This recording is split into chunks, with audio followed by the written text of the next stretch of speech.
Hi friends, my name is David McLeod and I am your life mastery coach, author of the book A Life to Die For, and one of the co-authors of the best-selling series The Wellness Universe Guide to Complete Self-Care. Welcome to Life Mastery Soul Memos, my monthly series aimed at helping you to expand and magnify your life one simple idea at a time. This is episode 15 and my topic for today is forgiveness for one and all. Forgiveness is a very powerful tool, far more powerful than most people might believe. Think about any situation that has ever happened in your life where you believed someone did something that had an unpleasant or painful impact in your life. Perhaps you were misled or betrayed or neglected or abused or traumatized. Perhaps something even worse happened to you. Whatever the situation, in all likelihood, it happened at the hands of someone you had trusted up to that point, perhaps even someone you loved or cared for very much. And the violation of your trust may just have been the most humiliating aspect of the whole experience. Well, if you are like most people, then your first reaction may have been to see yourself as a victim. And so you quite naturally felt a desire to get even, to get revenge, to at least see some kind of justice happen on your behalf. Perhaps you found yourself with such a strong desire for vengeance that you began to imagine the perpetrator suffering some kind of an eye for an eye punishment. And the meting out of that imaginary punishment may have brought you some kind of strange pleasure. This kind of reaction is quite common and probably affects everyone who has ever been victimized in any way. The problem is that these get-even fantasies are products of the ego mind, whose sole purpose in life is to keep you safe. And unfortunately, if the ego mind imagines that it has done something to fail to keep you safe, then it will engage in all kinds of thinking about righteousness, retribution, and justice. The power of these fantasies can get so strong in your mind that you may even find yourself acting on them. It can start small, like simple bad-mouthing and gossiping about the perpetrator. And since that probably doesn't seem to have any effect, you may find yourself escalating to more serious things, like covertly damaging the perpetrator's property. Well, I think you can see where this is going. If you don't get satisfaction from any of the more petty activities, how far will you go? And if, heaven forbid, you take the energy of these fantasies to their ultimate conclusion, where will you be then? This is the real problem with the revenge approach. By trying to follow this kind of path, you are actually giving even more power to the perpetrator by allowing yourself to descend into a similar kind of behavior.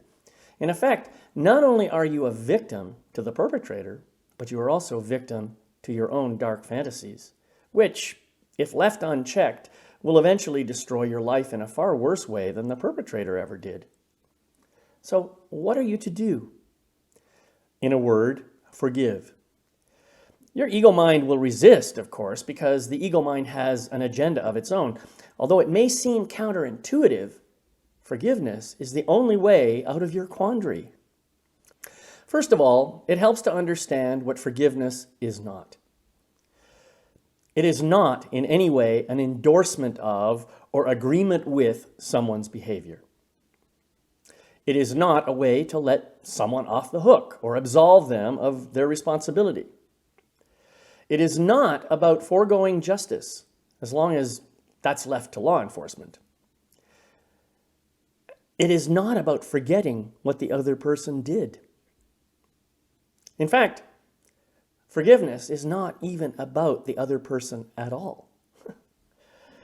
Well then, with all that said, what is forgiveness? Well, forgiveness is, first and foremost, about you, the person doing the forgiving. It is a way for you to release yourself from all your ego mind fantasies of revenge or righteousness. It is essentially a pathway to your own emotional and spiritual liberation.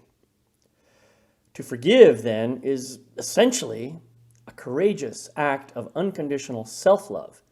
Forgiveness is a process of granting yourself permission to release the stories and fantasies of your ego mind so that you can allow yourself to settle back into the natural flow of life and reconnect to your true spiritual nature, which is an expression of joyful divinity. And the real interesting thing about the release is that it is a form of true surrender. Now, I'm not talking about giving in, giving up, or capitulating. I'm talking about releasing the need for control of a situation over which you may not really have any control, and allowing Spirit to guide you to true healing. And what is healing but a process of returning to wholeness? Now just imagine taking that idea of forgiveness and expanding on it. I'm sure you can think of all kinds of people in your life who have done you wrong in the past. Imagine how liberated you would be if you could forgive all of them. And the beauty of it is, those people don't even have to know about it. Remember, as the forgiver, this is all about you and your own healing. You might want to share your act of forgiveness with some of the people in your life, but that is not a requirement for you to receive the full benefit of your forgiveness. As long as you are sincere in your heart and soul about your desire to forgive, that is all that is really necessary. And while we're on the subject of expanding forgiveness, surely you realize that sooner or later, someone in your life is going to do something in the future that will upset you or cause you pain. What do you think would happen if you intentionally projected your forgiveness into the future? What kind of healing might you create in your world by doing that? Just think, pre-forgiveness. Sounds like quite a powerful concept, doesn't it? But one step at a time. I encourage you to do some journaling and visualizing to forgive everything that has ever been done to you in the past. Allow all of your ideas of revenge or justice to dissolve and feel the unconditional love in your heart growing and magnifying. Call upon Spirit or God or Supreme Consciousness, whatever you choose to call it, to wrap all of your past perpetrators in a beautiful blanket of golden love so that they too can heal from whatever has been tormenting them. And then, when you are ready, begin to see this blanket of love spreading and growing throughout all of time and space in order to forgive everyone for everything all the time. As you continue to practice this, I'm sure you will feel the amazing sense of openness and liberation growing within you. So enjoy the feeling. If you are looking for other articles, videos, and powerful content that will help you to improve your life, please check out my website at yourlifemasterycoach.com. Grab a copy of one of my free ebooks right on the front page of my website and sign up for a free account so you can get access to all the other offerings I have there. That's yourlifemasterycoach.com. Well, thank you so much for joining me today for this episode of Soul Memos. I'll see you next time, right here on Life Mastery Soul Memos. Bye-bye for now.